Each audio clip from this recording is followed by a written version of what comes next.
Assalamualaikum dan salam satu Malaysia. Platform edisi 15 Februari bersama saya Farhatul Asyid Osman.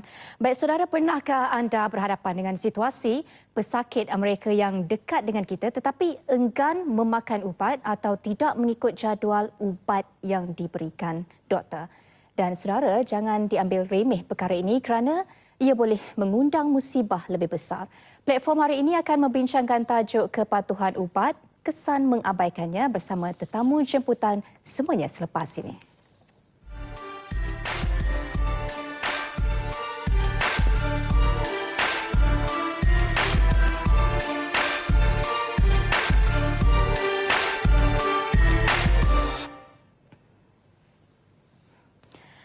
Baik, untuk menangani cabaran kesihatan yang dihadapi, semua pihak mempunyai peranan dan tanggungjawab yang tersendiri. Selain daripada rawatan optima yang diberikan oleh pegawai perubatan, pesakit juga perlu patuh terhadap pengambilan ubat-ubatan yang diberikan kepada mereka. Kepatuhan terhadap pengambilan ubat adalah sangat penting untuk memperolehi manfaat ubat sepenuhnya. Kefahaman yang jelas mengenai ubat akan membantu pesakit lebih patuh dalam pengambilan ubat-ubatan. Dan untuk membincangkannya bersama kami di studio ialah Encik Muhammad Zihan Mustafa, Ketua Penolong Pengarah Bahagian Amalan dan Pengembangan Farmasi Kementerian Kesihatan. Ya, Assalamualaikum Encik Zihan. Terima kasih kerana sudi bersama kami petang ini bagi membincangkan topik kepatuhan ubat-ubatan di kalangan pesakit. Baik, mungkin sebagai permulaan mungkin Encik Zihan boleh terangkan sedikit apa itu sebenarnya kepatuhan ubat-ubatan. Okey, bila kita berbicara berkaitan dengan kepatuhan ni, okey, maksud patuh tu adalah kita akur dengan arahan ataupun dengan syarat-syarat yang ditentukanlah. So bila kita berbicara berkaitan dengan kepatuhan ubat, so ia bermaksud mengikut sebarang arahan ataupun cadangan rawatan ubat-ubatan oleh profesional kesihatan, sama ada doktor ataupun ahli farmasi lah. Okey. Dan kenapa benda ni kita nak berbicara pasal isu ni hari ini ya? Kalau di peringkat Kementerian Kesihatan, kita adakan satu kajian yang kita panggil kajian di peringkat nasional penggunaan ubat di kalangan pengguna. Kalau kita buat siri 1 pada tahun 2006 dahulu, dia punya statistik menunjukkan 45% lah, lebih kurang 46% cuai dalam pengambilan ubat-ubatan. Maksudnya pengguna sendiri mengakulah ada terlupa untuk mengambil ubat. Okey. Pada tahun untuk siri kedua pula, di mana kita buat kajian yang sama pada tahun 2012, menunjukkan bahawa masih lagi 42% mengaku secara tidak sengaja tidak mengambil ubat yang dipreskripsikan. So kat situ menunjukkan bahawa masalah kepatuhan ni adalah satu masalah yang nampaknya konsisten ada dalam masyarakat kita. Jadi mengapa kepatuhan ubat itu penting? Okey, bila kita cakap kepatuhan ubat ni penting penting ataupun tidak kita tengok dulu fungsi ubat. Okey, fungsi ubat antaranya adalah untuk merawat, untuk mengawal dan juga untuk melawan jangkitan. Okey. So maksudnya kalau kita patuh kita makan ubat tu, kita akan memperolehi manfaat ubat tu sepenuhnya. Okey, contoh kalau kita kata merawat. So kalau kita makan ubat demam, kita nak rawat demam, bila kita makan ubat tu, kita punya suhu badan yang panas yang tadi pun akan turun sebab kita makan ubat tersebut. Kalau untuk mengawal penyakit, contoh untuk sakit kronik contohnya kencing manis, darah tinggi. So kalau kita makan ubat tersebut, kita punya penyakit yang tadi terkawal lah. Dan bila penyakit kita terkawal, so komplikasi untuk penyakit tu dapat kita kurangkan supaya penyakit tu tidak melarat. Dan seterusnya kalau kita cakap pula melawan jangkitan, so kita berbicara lebih kepada antibiotik. So kalau kita patuh dalam pengambilan ubat, kalau kita suruh ambil dalam masa 7 hari dan semasa seminggu, kita dah sihat pun kita makan, habiskan dia punya kos rawatan So maksudnya kita akan dapat manfaat dia. Tapi kalau kita berhenti tak komplitkan 7 hari makan antibiotik tu, maka kerintangan antibiotik pula akan berlaku. So yang itu akan membawa masalah pada masa hadapan lah. So maksudnya kat sini, kalau kita makan ubat, kita dapat manfaat dia sepenuhnya. Tengoklah, ubat tu untuk apa? Sama ada ubat tu untuk merawat ataupun untuk mengawal penyakit ataupun untuk melawan jangkitan. Jadi apa kesan daripada ketidakpatuhan dalam pengambilan ubat-ubatan? Okey, bila kita nak tengok kesan dia ni boleh kepada dua belah pihak. Satu pada pesakit itu sendiri, yang keduanya kepada institusi kesihatan lah. Okey, kita ambil contoh penyakit kronik, kencing manis ataupun darah tinggi. Bila kita tak makan ubat ataupun kita makan tapi tak betul caranya, so penyakit tersebut tak dapat dikawal. Okey, bila penyakit tak dapat dikawal, maksudnya berlakunya komplikasi penyakit itu akan meningkatlah. Okey, dan bila komplikasi penyakit akan meningkat, maksudnya keberangkalian untuk masuk ke hospital pun tinggi. Okey, mungkin sebabkan keadaan yang akut yang menyebabkan kita kena masuk hospital. Okey, dan secara tak langsung kalau bertambah melarat, dan dia juga boleh meningkatkan jumlah kematian lah. Okey, so semua yang saya cakapkan ni tadi akan meningkatkan kos rawatan. Okey, kalau dulu sakitnya mungkin tidak terkawal, kemudian tak makan ubat, penyakit jadi tidak terkawal, nanti akan lebih banyak ubat akan diberikan untuk mengawal penyakit tersebut. Okey, so secara tak sengaja kat situ pun kos dah ada. Okey, so kos sama ada di peringkat pesakit ataupun di peringkat institusi lah. So bila jadi macam ni, secara tak langsung pun kualiti hidup sebenarnya, kualiti hidup pun akan terjejas juga. So ini adalah kesan daripada ketidakpatuhan daripada pengambilan ubat-ubatan. Baik, siapa golongan atau pesakit yang bagaimana sebenarnya yang kerap mempunyai masalah ketidakpatuhan ubatan ni? Okey, bila kita cakap golongan macam mana, kita tengok pada kajian yang telah dilakukan lah. Okay? So kajian menunjukkan bahawa kalau pesakit ni dia ambil 5 jenis ubat ke atas, okay? Lebih kurang 60% daripada golongan pesakit macam ni didapati ada masalah daripada dari segi pengambilan ubat tu. So dia akan ada terlupa ambil ubat dan sebagainya. Selain daripada itu, pesakit yang kena ambil dalam jangka masa yang panjang. Mungkin contohnya macam pesakit kronik tadi jugalah. Dia kena ambil dalam jangka masa yang panjang, yang mana ubat yang kita bagi adalah untuk mengawal penyakit, bukan untuk merawat penyakit. Kalau demam mungkin kita ambil seminggu saja. Tapi ini adalah untuk rawatan jangka masa panjang, so dia kena ambil. Dan seterusnya warga emas. Warga emas ni saya rasa lebih kepada faktor usia lah. Menyebabkan dia tidak patuh. Mungkin dia lupa, ataupun mungkin tak faham arahan. Kita tulis arahan pada envelope, mungkin dia tak faham cara nak ambil yang betul, dan orang tu pun mudah keliru, dan kadang-kadang tu mereka ni susah nak telan ubat. Banyak sangat, susah nak telan, akhirnya dia telan yang mana yang dia boleh telan lah. Orang muda pun ada yang tak suka ubat sebenarnya. So ada masalah sikit kat situ. Dan juga kalau yang dalam usia bekerja, so mereka yang sibuk dalam pekerjaan, mengurus masa tak kurang baik, so terlupa tu akan berlaku. So itu adalah antara golongan-golongan yang kalau kita cakap tu ia akan ada masalah. Kalau dia terpaksa ambil ubat dalam jangka masa panjang dan sebagainya, dia ada masalah ketidakpatuhan dalam pengambilan ubat-ubatan tu. Kalau terlupa tu, kesan dia saya rasa mungkin akan memberi kesan yang besar juga kepada pesakit rasanya kalau mereka terlupa nak mengambil ubat seperti antibiotik yang memerlukan pengambilan yang... Kalau yang antibiotik tu macam saya bincangkan tadi lah, kalau kita terlupa makan ataupun kita berhenti terus. Kalau kita kata untuk seminggu, tapi bila kita berhenti, maksudnya kerintangan antibiotik tu boleh berlaku. Bila kerintangan antibiotik tu boleh berlaku, maksudnya keberangkalian untuk kita dapat jangkitan semula boleh berlaku. Dan mungkin antibiotik yang sama kita dah tak boleh gunakan lagi. Kita terpaksa guna antibiotik lain pula. So itu adalah kesan-kesan dia lah. Pendapat Cik Zihan sendiri, ada pesakit yang lebih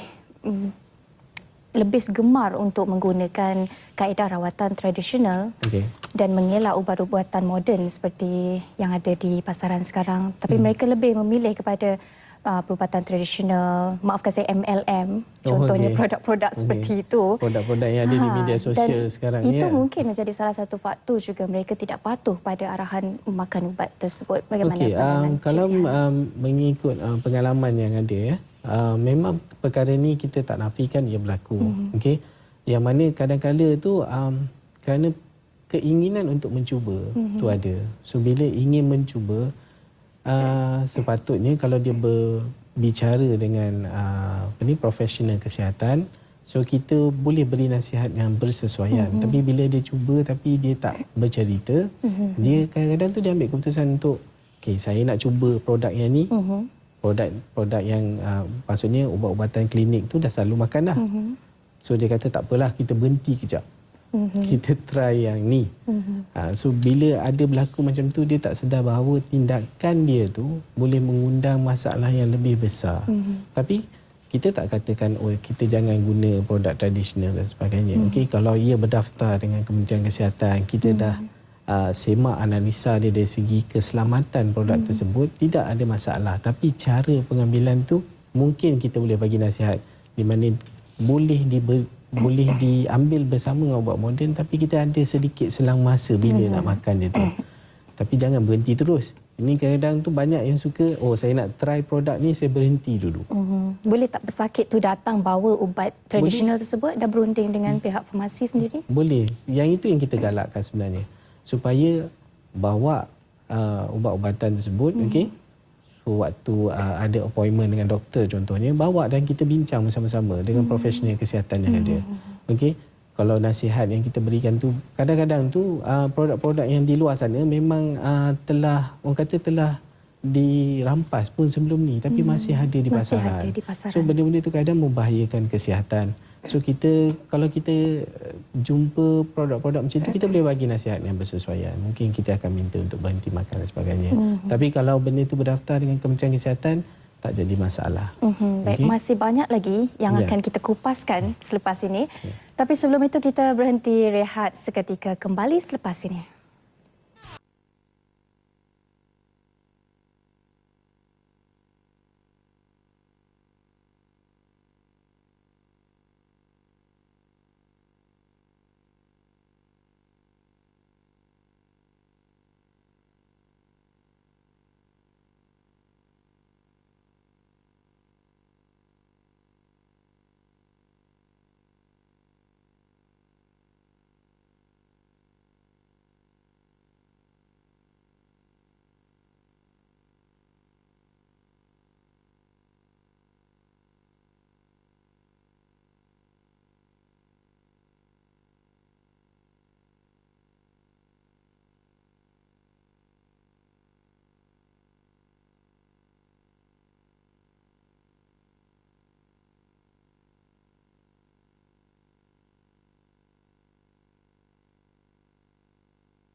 Bahaya juga, bukannya semua ubatnya kita sesuai dengan kita.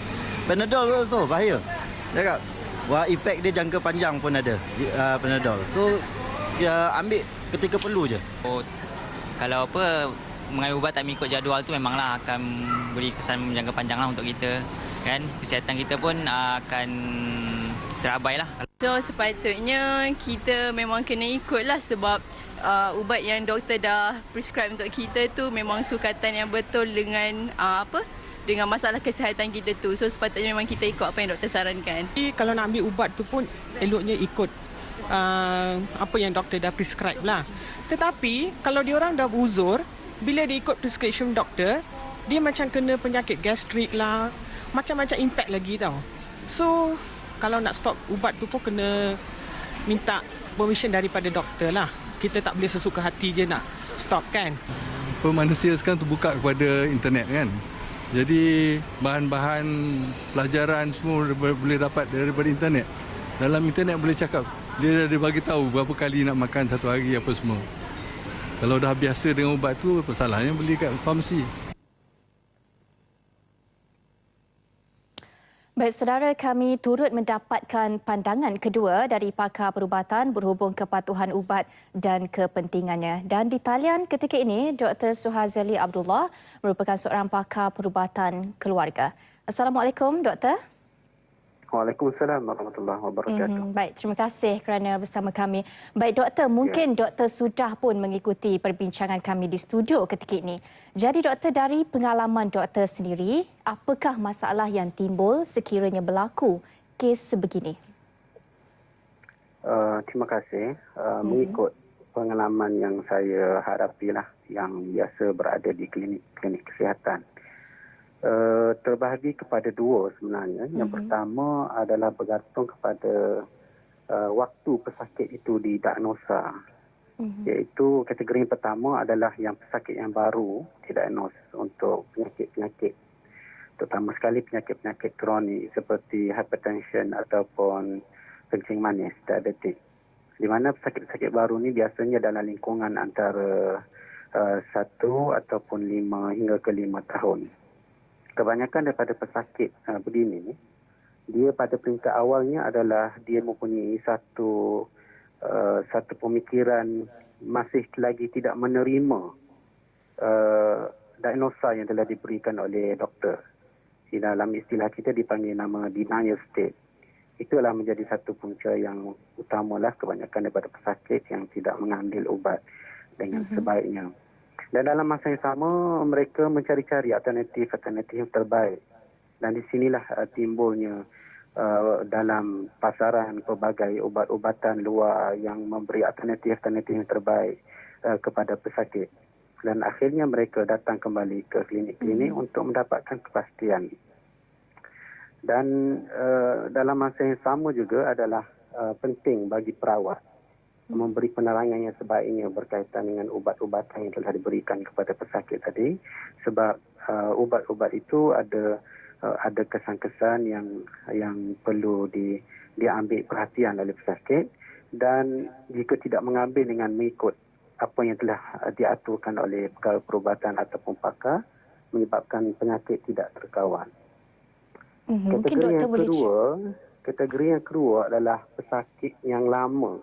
Ini adalah penyakit kronik lah. Lebih daripada 5 tahun biasanya. Kebanyakan daripada pesakit ini sudah macam putus asa untuk mengambil ubat. Sebab rasa macam sudah jemu untuk mengambil ubat. Dan ditambahi pula dengan beberapa kesan komplikasi daripada penyakit itu sendiri. Sebagai contohnya, kalau kencing manis itu dia mempunyai masalah saraf, serangan buah pinggang dan seumpama dengannya, menyebabkan mereka sudah jemu kerana sudah lama memakan ubat. Itu adalah antara beberapa halangan yang biasa dihadapi oleh pesakit-pesakit lah, melalui pengalaman yang saya hadapi setakat ini. Ya. Baik, mungkin doktor boleh ceritakan dengan izin the worst scenario yang akan berlaku, kesan daripada masalah ini. Kalaulah pesakit tidak mengamalkan apa yang telah dinasihatkan oleh doktor, terutama sekali dalam bab penjagaan kesihatan dan juga penjagaan memakan ubat-ubatan yang telah dibekalkan, kesannya adalah mereka akan mengalami sakit yang semakin serius. Saya ambil contoh seperti kencing manis. Kalaulah tidak dikawal betul gula dalam darah, menyebabkan mereka akan mengalami kesan-kesan komplikasi kepada kencing manis itu sendiri. Sebagai contohnya adalah stroke, anyama.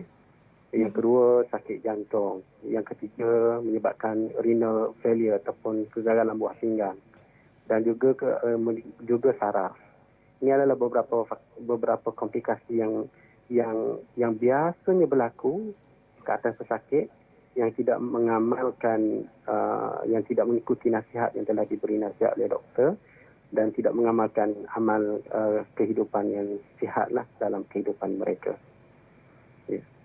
Mungkin di akhir perbincangan kita pada hari ini, baik, soalan terakhir saya, jika doktor boleh berikan sedikit nasihat kepada pesakit. Saya berdasarkan kepada pengalaman-pengalaman yang diperoleh di klinik kesihatan yang saya berkhidmat. Yang pertama sekali adalah ikut nasihat yang telah diberi nasihatkan oleh doktor. Dan jika ada kesan sampingan ubat, sebagai contohnya ada sebahagian kecil daripada pesakit, sila datang bertemu dengan doktor dan berbincang dengan doktor untuk mengenal pasti serta memberi alternatif yang terbaik untuk pesakit tersebut. Okay. Baik, terima kasih Dr. Suhazili Abdullah, pakar perubatan keluarga yang sudi bersama kami pada petang ini. Baik, seterusnya kita kembali bersama Cik Zihan, tetamu kami di studio bagi membincangkan topik ketidakpatuhan ubat-ubatan di kalangan pesakit. Baik, mungkin Encik boleh terangkan sedikit apakah sikap dan keadaan yang berlaku sehingga dikategorikan sebagai tidak patuh dalam pengambilan ubat-ubatan? Okey, bila kita cakap antara sikap yang kita boleh kategorikan seseorang tu tidak patuh dalam pengambilan ubat-ubatan, contoh dia meningkatkan ataupun dia mengurangkan dos dengan sengaja. Maksudnya dia buat keputusan sendirilah. Dia tidak memberitahu. Contohnya kalau dia rasa diri dia dah sihat, so ubat anti kolesterol yang kita bagi, dia rasa macam tak perlu makan lagi ataupun dia kurangkan dos. Ataupun mungkin dalam situasi darah tinggi, bila dia rasa macam tekanan darah dia meningkat, dia rasa pening kepala dan sebagainya, dia tambah dos. So benda-benda yang dilakukan dengan sengaja ni kita anggap sebagai tingkah laku yang tidak patuh terhadap pengambilan ubat-ubatan lah.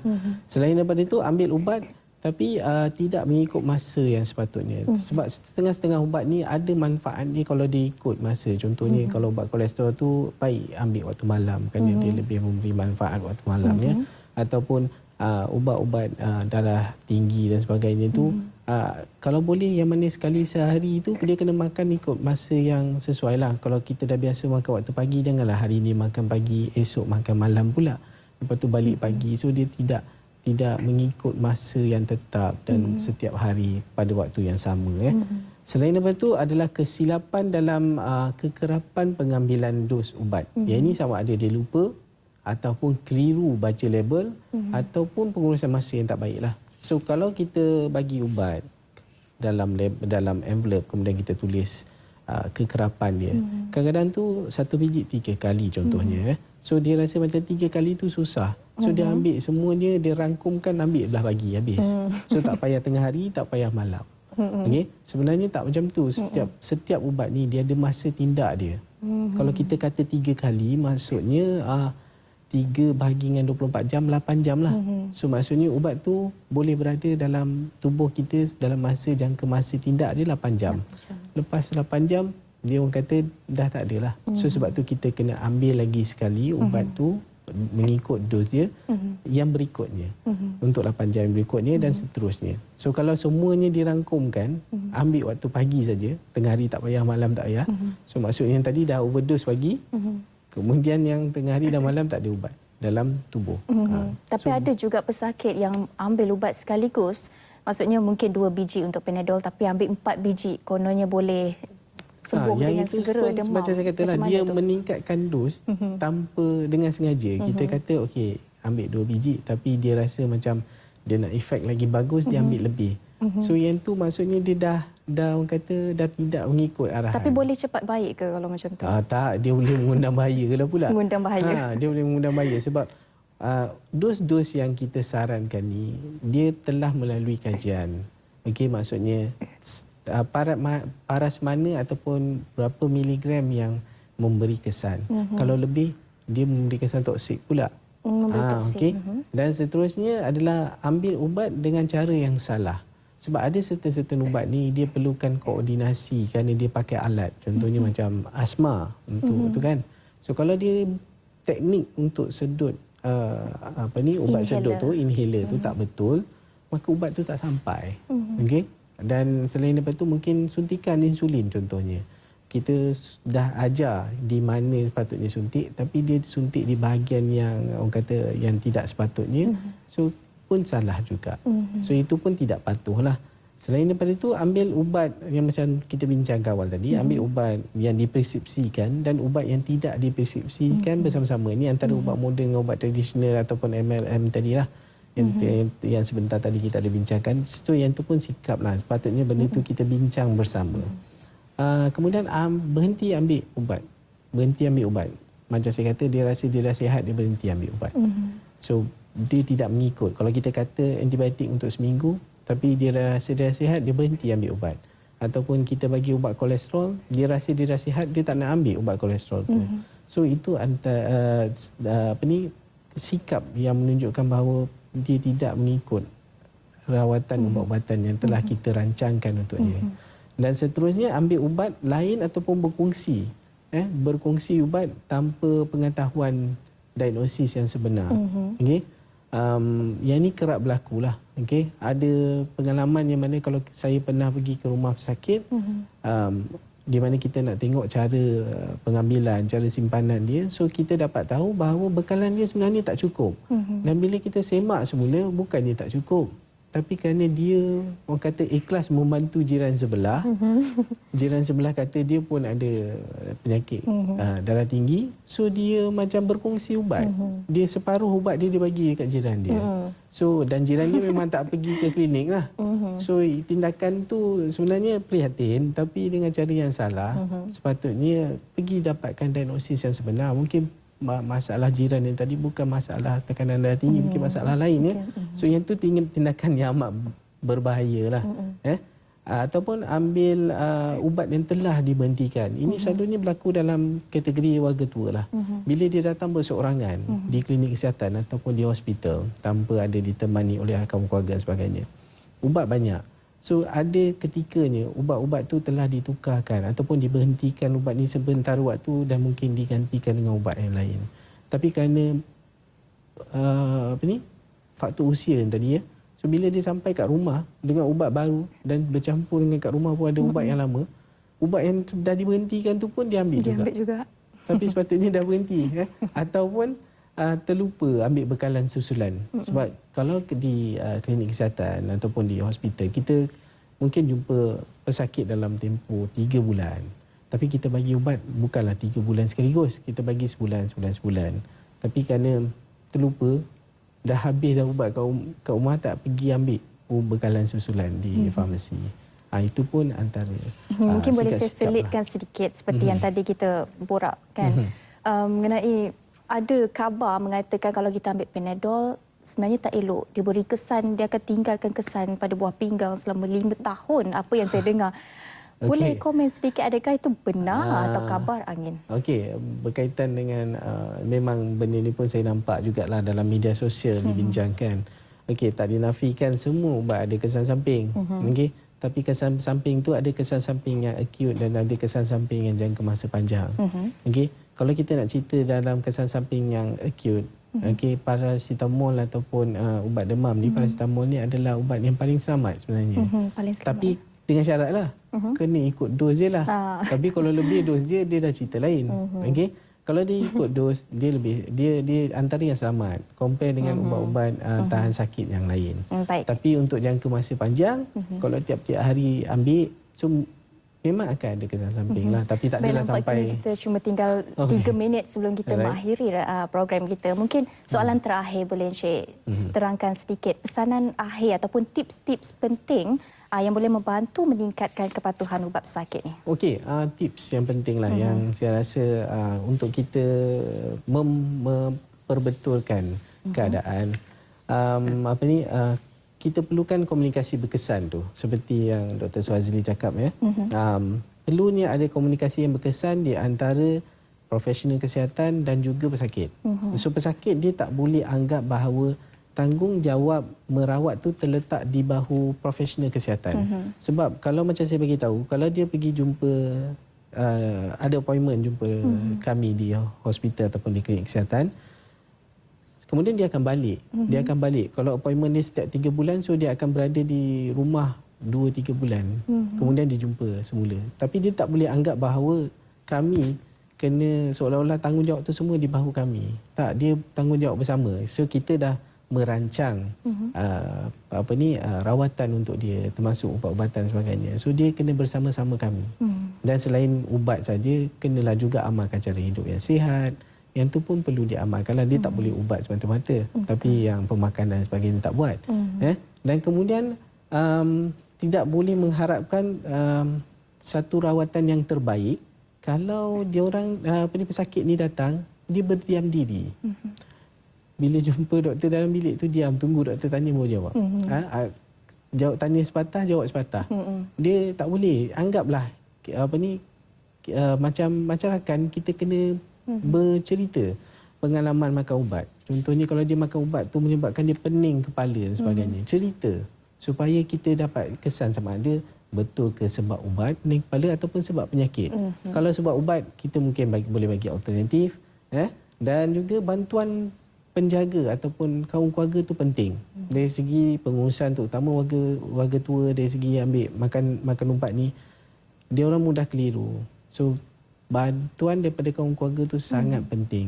Okey, selain daripada di rumah, kalau pergi ke klinik pun ataupun pergi ke hospital pun ikut bersama sewaktu rawatan dan juga sewaktu ambil ubat di farmasi. Sebab kita tak nak nanti kita bagi banyak ubat, lastnya dia keliru, dia tak faham cara makan. So itu semua boleh menyumbang lah. Dan boleh guna alat bantu. Saya rasa ramai yang tahu alat bantu macam contoh medication box. Yang itu semua untuk bantu supaya kita mengingat. Dan kita pun kalau orang yang bekerja dan sebagainya, mungkin sekarang ni phone pun dah ada alarm. Ada alarm, So kita boleh set alarm. Okay? Set lah, letak kat situ tag dia makan ubat. So bila waktunya tu, kalau kita sibuk bekerja, mungkin dari segi alarm tu semua boleh bantu mengingatkan lah. Dan yang paling penting sekarang ni, saya rasa saya nak galakkan lah. Saya nak galakkan sebab sekarang ni ramai yang cakap saya makan ubat, terutama yang pesakit kronik. Saya makan ubat, saya tak nampak kesan dia. Okay? Diabetes ataupun kecil manis ataupun darah tinggi, makan ubat tapi tak nampak kesan dia. Sebenarnya boleh nampak kesan dia. Kita kena terjemahkan dia. Maksudnya kalau boleh adakan pemantauan sendiri di rumah. Belilah glukometer untuk cek paras gula dalam darah. Mungkin boleh beli BP set untuk tengok tekanan darah. So dengan secara tak sengaja, benda-benda tu boleh memberi motivasi. At least sekurang-kurangnya bila makan ubat tu, okey, saya makan ubat kecil manis, saya nampak kesan dia, gula saya terkawal. Kalau saya tak makan, sambil nampak gula saya naik. Okay? Kalau sama juga dengan tekanan darah. So kalau makan ubat, boleh nampak tekanan darah terkawal. Kalau tidak, mungkin tekanan darah akan naik. So dengan cara macam tu, dia bermotivasi. Tak adalah lagi statement dah makan ubat tapi tak nampak kesan dia. Mungkin saya boleh simpulkan di sini, kita tidak boleh bergantung sepenuhnya terhadap ubat sahaja semata-mata, tetapi juga perlu mengamalkan cara hidup yang sihat dan perlu inisiatif sendirilah seperti beli alat-alat bantuan perubatan seperti yang Cik sebutkan tadi. Baik, perbincangan kita berakhir di sini dan terima kasih sekali lagi kepada tetamu kita Cik Muhammad Zihan Mustafa, Ketua Penolong Pengarah Bahagian Amalan dan Pengembangan Farmasi Kementerian Kesihatan.